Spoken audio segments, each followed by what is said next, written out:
ଆପଣମାନେ ଦେଖୁଛନ୍ତି ଏଇଟା ହେଉଛି ଆମ୍ବ। ଏଇଟା କି ଆମ୍ବ? ଆଖୁ ରସ। ଆଉ ଯେଉଁମାନେ ଆଖୁ ରସ ଖାଇଛନ୍ତି ସେମାନେ ହିଁ ଜାଣିଛନ୍ତି।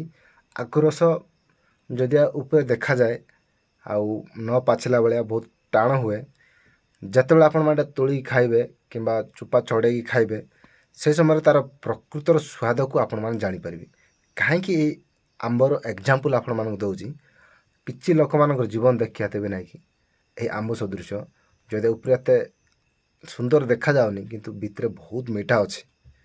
ଆଉ କିଛି ଲୋକମାନଙ୍କର ଜୀବନରେ ମଧ୍ୟ ସେମାନେ ଏପ୍ରକାର ଅସୁନ୍ଦର ଭଳିଆ ବହୁତ ଟାଣ ଭଳିଆ ଉପରେ, ତ ସେମାନଙ୍କ ଭିତରୁ ଯଦି ଯାଇକି ଆପଣମାନେ ଦେଖିବେ ଆଉ ବହୁତ ମିଠା, ବହୁତ ସଫ୍ଟ, ଆଉ ଯେଉଁମାନେ ବହୁତ ଆଉ ଗୁଲଗାଲ ଚିକ୍କଣ ଆଉ ସୁନ୍ଦର ଦେଖାଯାଆନ୍ତି, କିନ୍ତୁ ସେମାନଙ୍କ ଜୀବନ ଭିତରକୁ ଯାଇକି ଆପଣମାନେ ଦେଖିବେ କିଛି ବି ନଥିବ, ଖାଲି ଭର୍ତ୍ତି ହେଇଥିବ। ଆଉ ବୁଝିପାରିଲେ ତ ଠିକ୍ ବୁଝିବେ। Thank you.